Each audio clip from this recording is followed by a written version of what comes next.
arrivas.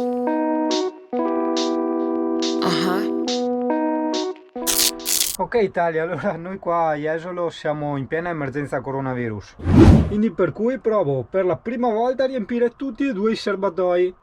Sì, perché mi metterò stanziale proprio per minimo 2 settimane. Cioè io comunque si ero isolato, però adesso ho fatto un bel po' di gasolio, il pieno dei GPL, adesso riempio tutti e due i serbatoi e dopodiché andrò a fare una mega spesa.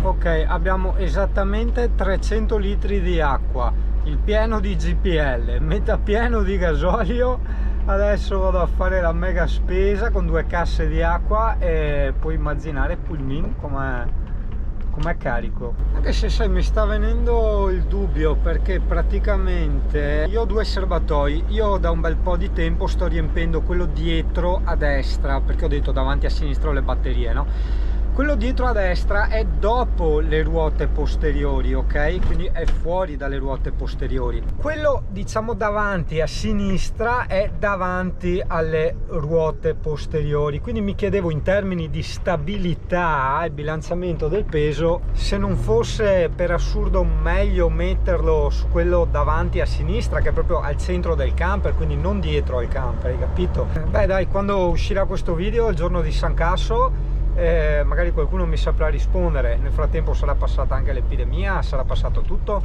Seppur Singa non sia straconvinto, diciamo che questa storia è stata abbastanza, sotto certi aspetti, anche giustamente ingrandita, no? Da una parte è tranquillo, ma dall'altra parte, l'altra metà, si sa che Singano è molto ipocondriaco, quindi guantini, scorta di spesa anch'io.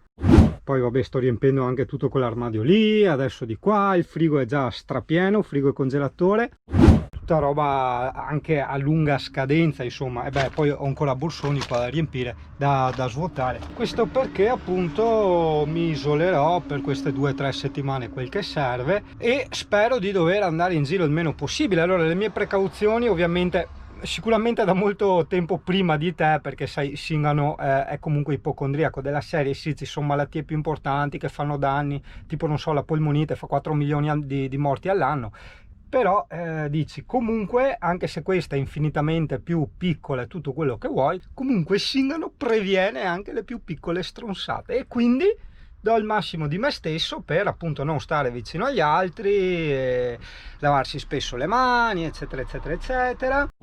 Sono qua che spuzzo spray e robe in giro dappertutto, disinfettanti, e basta, insomma, un po' di senso civico, nel senso che anche se per i giovani e per le persone sane più che altro può essere una cazzata, comunque perché allargarla? Cioè non capisco, hai capito? Anche perché insomma cazzata, ci sono persone, soprattutto magari fumatori, che hanno il sistema immunitario indebolito, piuttosto che le persone molto anziane, piuttosto che altre malattie più gravi, che questa cosa, oltre ad essere molto dannosa, può facilmente insomma essere anche letale. Quindi insomma ragazzi, so che questo video lo vedrai ormai quando la storia sarà finita, però insomma un po' di rispetto sotto questo punto di vista, insomma, ecco.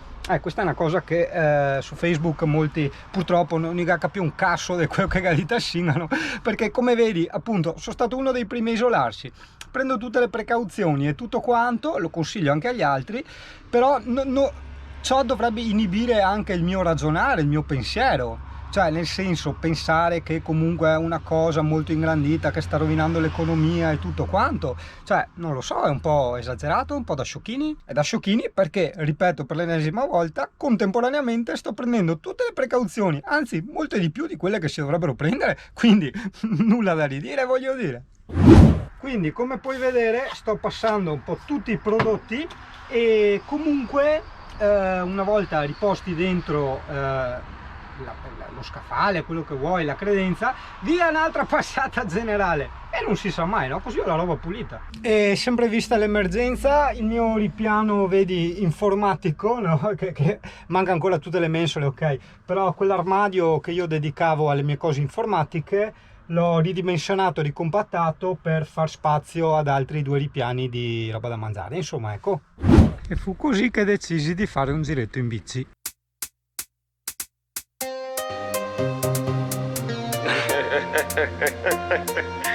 As long as you just one punch for me, you know what I'm saying? You can't fuck. Come here, observe this matter now. So what is this up? This girl's back. They don't get you, Jerry. Young bear, only you know la first for Facebook, boss lady for Snapchat. Bronze guess, you the what Z word, but yet you never love a man like that.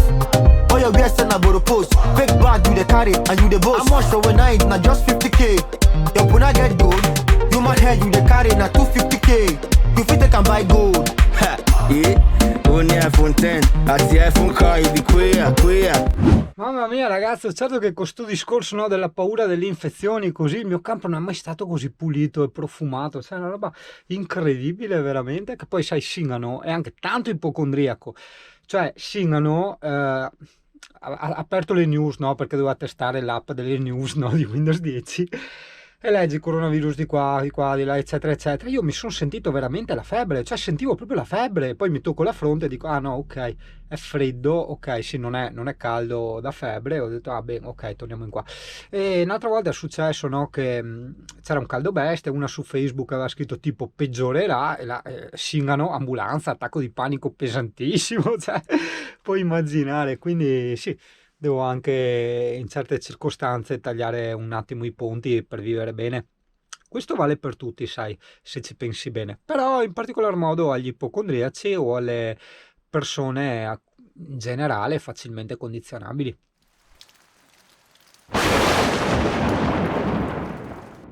È tutto un gatto, Amy. Guarda, pieno di gatto! Ah! Guarda, gatto! È andato via. È andato via. Però è il secondo Amy, vero? Non siamo felici. No, guarda, trema perfino, guardala. A Italia si è in quarantena, ok? Per il discorso coronavirus. Vabbè, vedrai questi virus quando sicuramente sarà già passato. Io appunto, come sai, ho caricato Pulmin, l'ho preparato per l'Apocalisse e quindi posso star fermo qua tranquillamente quanto voglio. E altro che noia, io ho lavorato come un ludro, lavoro e studio, diciamo, perché ogni volta che io faccio delle cose a dei siti comunque voglio imparare a far di più, a far meglio, e comunque diciamo il lavoro si affianca sempre allo studio, cioè sempre va in contemporanea, sono due corsie che avanzano sempre parallelamente. Quindi insomma il mio cervellino poretto ci ha dato dentro. Sono ricaduto dentro col fumo nonostante... dove cacchio è? Beh, ce l'ho in zaino. Nonostante aver letto il famoso libro Come smettere di fumare eccetera, dopodiché là mi sono girato un po' le palle. Ho detto ma scusa, se nonostante il libro là non smetto, per quanta diciamo disponibilità ci abbia messo, cioè non c'era scetticismo né nulla, eppure non ha funzionato un cazzo. E allora ho detto scusa, se con gli altri 4 ebbe ti funziona, ho detto perché con me no? E allora mi ha fatto girare le palle quella roba lì, e allora mi sono imposto io di non fumare a modo mio, con diciamo altri processi mentali miei che ovviamente si staccavano da quelli imposti come regole tassative del libro, però fatto sta che non c'è il desiderio psicologico che sembrerebbe essere il motore principale di fumare. C'è sì un po' quello fisico, ma niente di che. C'è abbastanza un po' nervosismo per questa, diciamo, voglia di fumare che non vorrei, che mi sta sul cazzo, perché sia bellissimo fumare, cioè bellissimo, il toglierti questa sensazione negativa che il fumo stesso ti dà è una cosa bellissima, no? Però contemporaneamente, almeno a me, si sa che la nicotina è un veleno, mi venivano tipo i giramenti di testa, nulla di serio, no? Giramenti di testa, chissà cosa, però comunque ti sentivi un po' così, hai capito? Perché la nicotina è un veleno, hai capito? E quindi in questo periodo di paura, coronavirus, eccetera, oltre al fatto, vabbè, che il tabacco ti butta giù le difese immunitarie, no? Cioè quella è una delle chiavi, anzi è quella la chiave principale del perché il fumo, oltre a dare i problemi, ok, legati al fumo, dà tante altre patologie e magagne. Perché? Perché semplicemente ti butta giù il sistema immunitario e quindi tu sei più soggetto a virus, batteri, tipo quello che ho io in gola, la micosi, hai capito? Pertanto, appunto, in questo periodo di paura coronavirus, no? Che coronavirus è un'influenza. Più forte dell'influenza, tutto quello che vuoi, ma è comunque un'influenza, no? Quindi influenza cosa vuol dire? Sai, quei sintomi dell'influenza, eccetera, eccetera. E allora, quando io fumavo, che mi dava comunque questo piccolo, ok, vabbè, però comunque era un giramento di testa, e là mi preoccupavo non poco, e allora sempre a toccarmi con la mano nella fronte, dopo, ah, ok, no, non è caldo, hai capito? Perché è comunque una specie di giramento di testa da effetto un po' febbricciole, hai capito? Perché lo ricordo, la nicotina è un veleno, la nicotina la usano negli insetticidi, quindi è un veleno vero e proprio la nicotina, insomma, ecco, ma non un veleno nel senso fa male, uccide, eccetera, no, è un veleno proprio strutturalmente, molecolarmente parlando, è un veleno la nicotina. Vabbè, sì, probabilmente, adesso non so neanche se ce la faremo, vero CP? Però intanto l'importante è provare, provare, provare. Tanto non sto fumando da 2 giorni. Dicono che dopo 3 settimane passa il tutto. Io non sono mai arrivato a 3 settimane, sono sempre arrivato a 2. Vediamo adesso.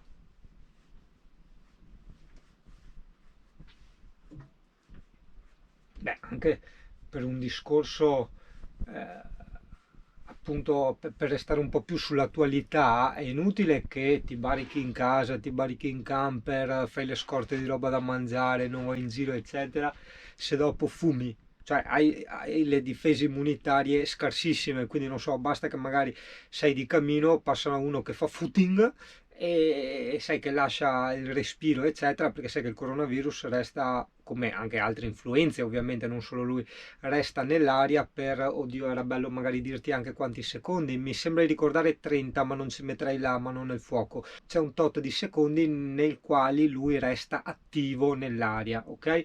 Ovviamente nelle vicinanze, però io penso sempre a tutta sta gente che fa footing, tutti sudati col fiatone, eccetera, che ti passano a fianco, secondo me, insomma, hai capito. E appunto un fumatore, cioè non è che il fumatore lo prende e il non fumatore no, queste malattie, eccetera, è che il fumatore le fa agire, hai capito? È diverso perché tutti prendiamo le malattie pieno ovunque di malattie, micromalattie, tutti le prendiamo, solo che chi ha un corpo sano le debella senza accorgersene o le debella facilmente. E chi ha un corpo con delle problematiche o magari anche semplicemente è un fumatore che quindi ha tutto indebolito, deve stare molto più attento. CP, stai sperando che torni il gatto? Il gatto! Dov'è il gatto? Non c'è più il gatto! Povero mio CP. Che poi, mamma mia, adesso ho spento anche i social perché ragazzi questa costrizione forzata a casa mista a questa paura che ci stanno infondendo, non so se vi siete osservati, ma siete tutti molto molto molto aggressivi e inumani. Questo perché se tu noti, innanzitutto c'è per uno che scrive un post su Facebook c'è l'impossibilità di pensare, cioè l'unica cosa praticamente per tirarci meno parole dietro possibile su un social network sarebbe ripetere solo esclusivamente le informazioni che ci danno i media. E già là sui media il buon Einstein insegna, ma tu mi dirai Einstein era un fisico, è stato principalmente un fisico, però ha fatto anche dei bellissimi discorsi, scritti anche nel suo libro Come io vedo il mondo, in merito ai condizionamenti dei media, le falsità e tutto quanto. Però a parte quello,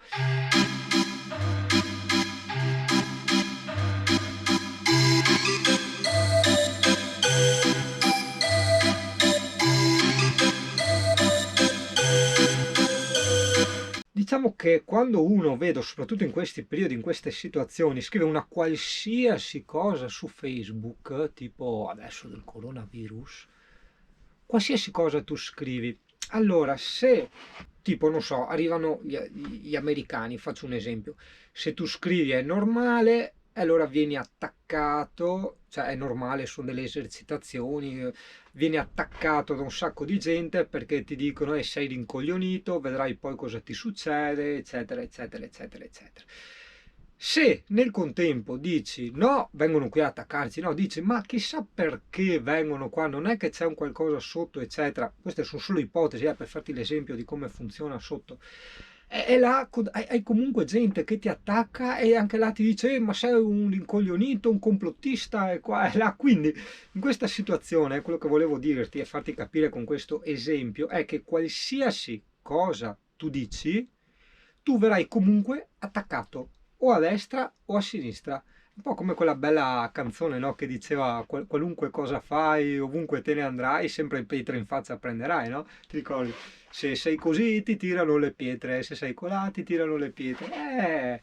È che c'è poco da scherzarsi, ma più che altro da minimizzare, capito? Perché la situazione è proprio così.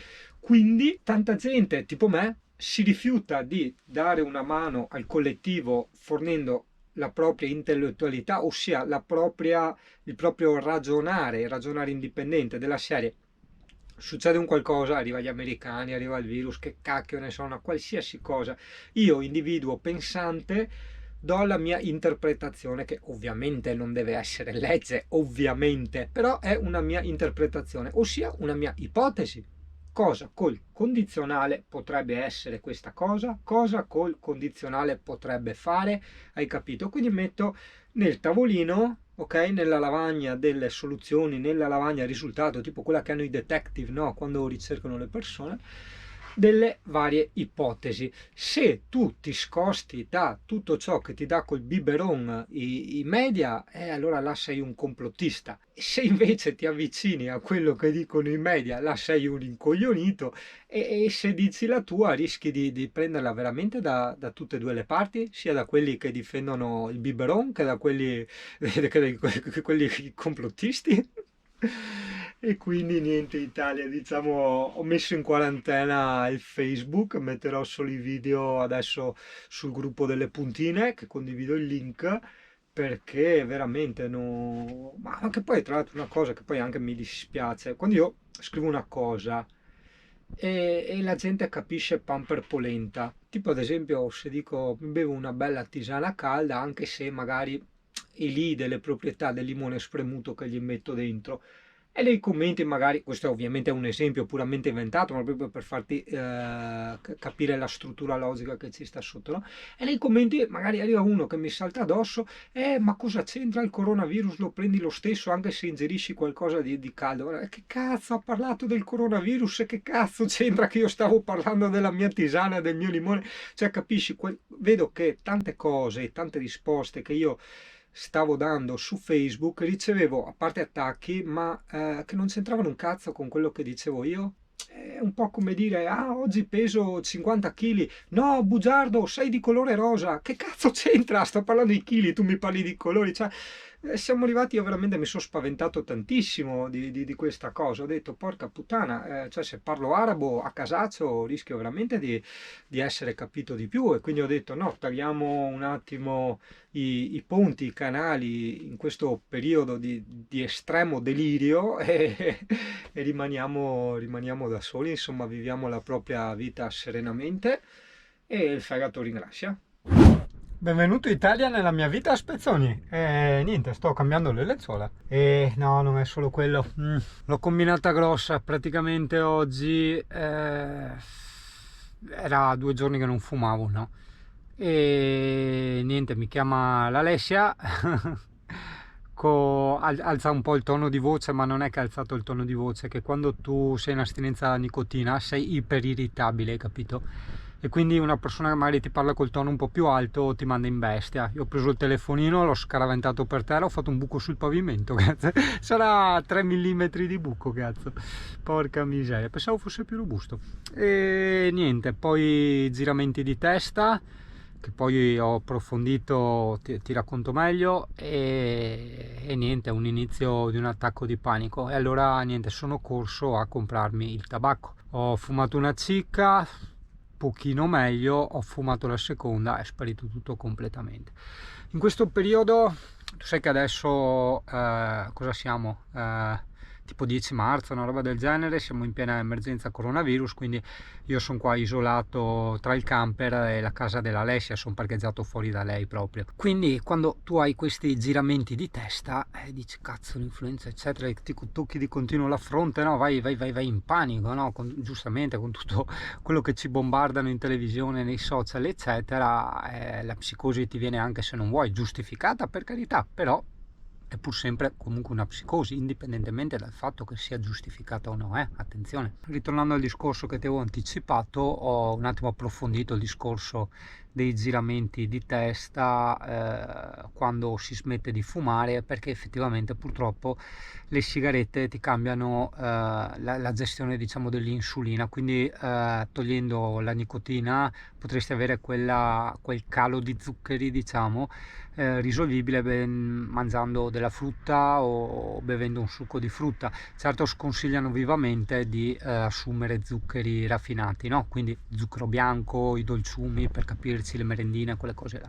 Vabbè, dai, ci riproviamo comunque all'infinito. Come avrai capito, Singano è una persona che ha una forte tossicodipendenza nei confronti della nicotina e contemporaneamente anche in qualche modo è intollerante alla nicotina, e però ha anche una grande determinazione e si è rotto le palle di provare queste cose. Da una parte io sarei anche un po' intollerante, parola che può essere un po' fraintesa, alla nicotina, no? Perché allora diciamo che la nicotina, ok, tu la conosci come muori di cancro ai polmoni, quelle cose là, in realtà no, è un veleno la nicotina, come forse ti ho già detto, lo usano per gli insetticidi, ma a parte quello, sto veleno da una parte ti abbassa le difese immunitarie, no?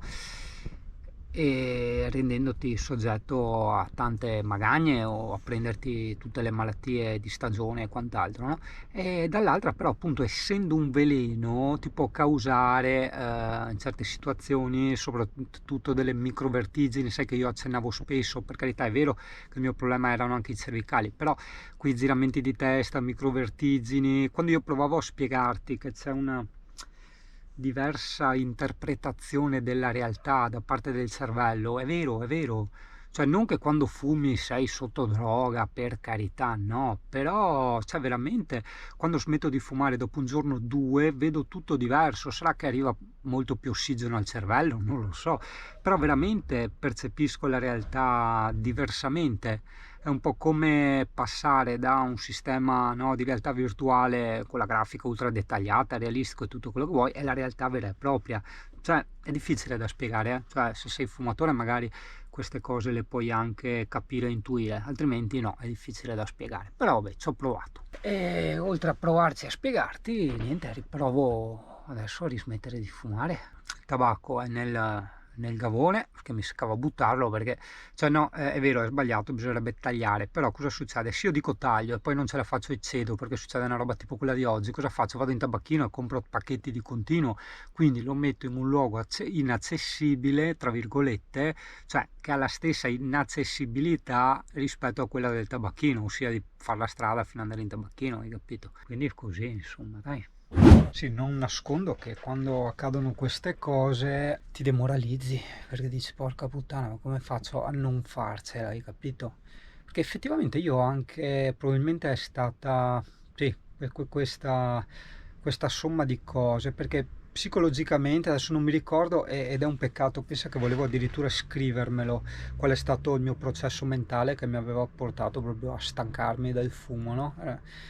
Purtroppo adesso non me lo ricordo, forse se con calma ripercorro un attimo il passato riesco a tirarlo fuori, perché era utile anche a spiegarlo ad altri, perché ci sono varie, diciamo, tecniche per smettere di fumare e ognuno, diciamo, è più adatto o meno adatto. Però dopo appunto mi è venuta la dipendenza fisica, non la dipendenza psicologica, che dicono sia molto più leggera di quella psicologica. Non lo so, a me non sembra. Oppure fatto sta che quei piccoli giramenti da astinenza, cioè che passi dal fumare regolare al non fumare niente, hanno fatto sì che si riaccendesse anche la dipendenza psicologica, anche questo può essere, per carità. Però vabbè, ci si riprova di continuo, anche perché tra tutti questi continui riprovarci comunque, so che è un po', sembra sciocco da dire, però comunque insomma si fuma meno, insomma, perché anche se fallisci, ma almeno nel tentativo, invece di fumare le tue 10, magari ne hai fumate 3, insomma, ecco, quindi sì, non è da usare come scusante, però insomma se uno vuole vedere anche un attimo il lato positivo, o persino nei fallimenti, plurale, perché ce ne dovranno essere anche altri in futuro, c'è il lato positivo. Sì, che poi mi accorgo, i fumatori sono anche meno concentrati, cioè vedi anche ogni tanto che perdo il filo, perdo le parole, e io mi osservo quando smetto di fumare, che sto i 2 giorni senza fumare, no? Per carità, sono arrivato anche a 2 settimane. Cambia tutto, cioè ti senti anche molto più rilassato, nel senso che la tua vita scorre un po' più lenta, tipo io adesso vedi come sto parlando, tutto perché dopo c'è da fare questo, dopo c'è da fare quello, probabilmente è un comportamento inconscio che ti porta dietro la nicotina, no? Quel dover finire la cosa perché poi devi fumare, ossia quel muoverti a finire la cosa perché più ti muovi, più si avvicina il momento di fumare. Tutto può essere, pensa che tutto il nostro cervello lavora, tutto, la stragrande maggioranza del nostro cervello, ossia dei nostri processi psichici, lavorano a livello inconscio, ossia noi pensiamo, quando facciamo questi sorti di ragionamenti, che possono essere delle bazzanate, no? Delle cose costruite per aria, da pazzoidi, eccetera.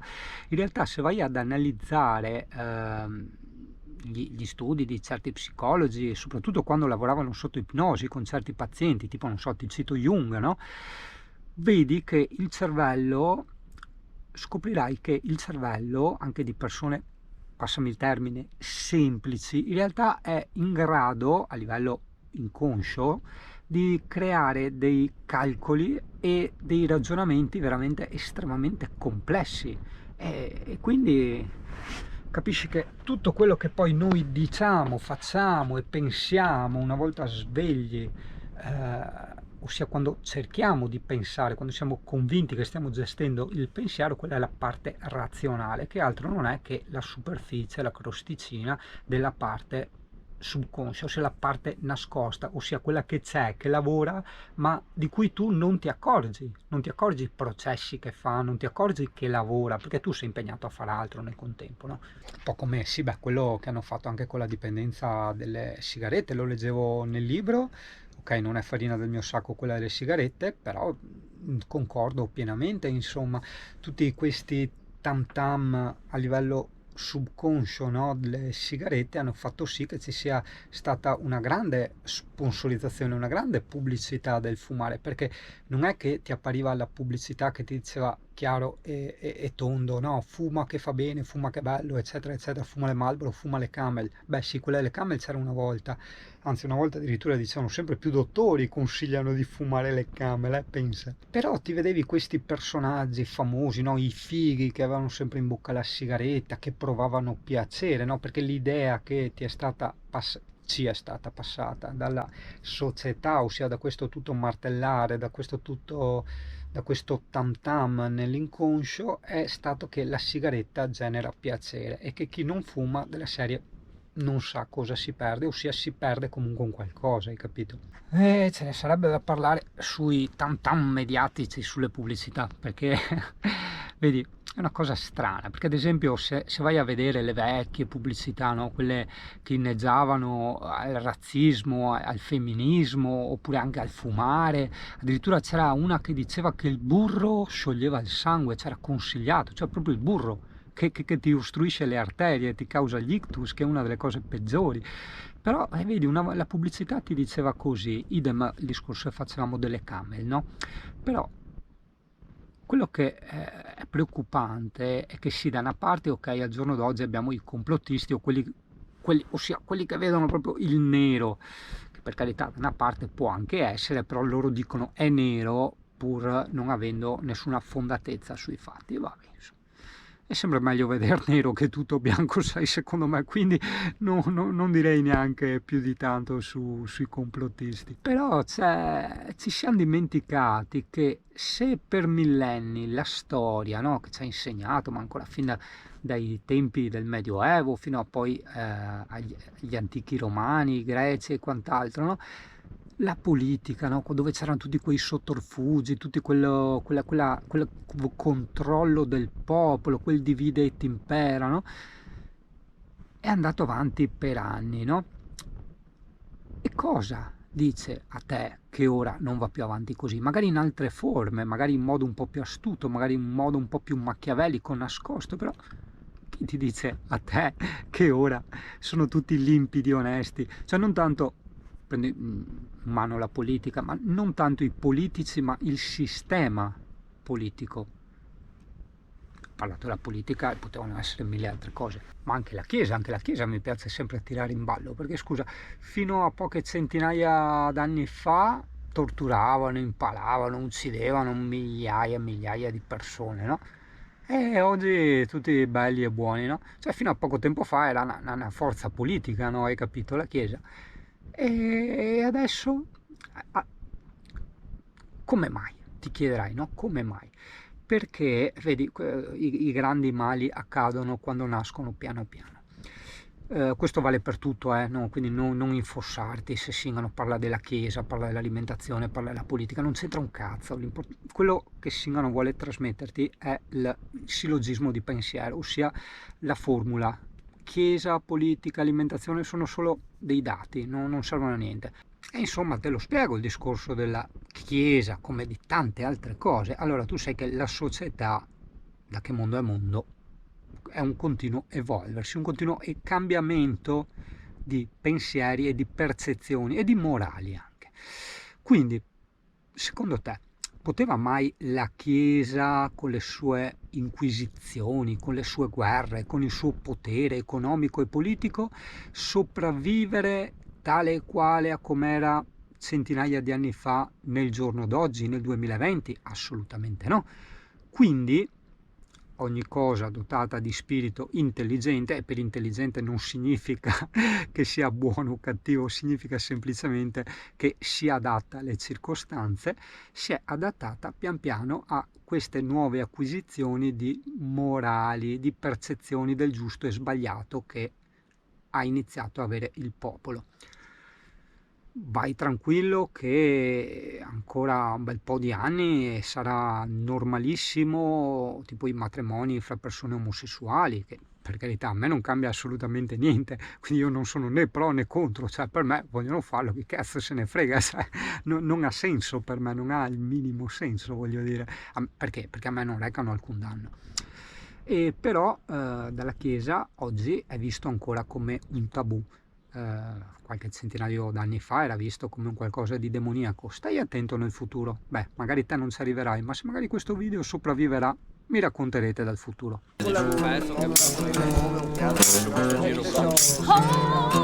Eccolo!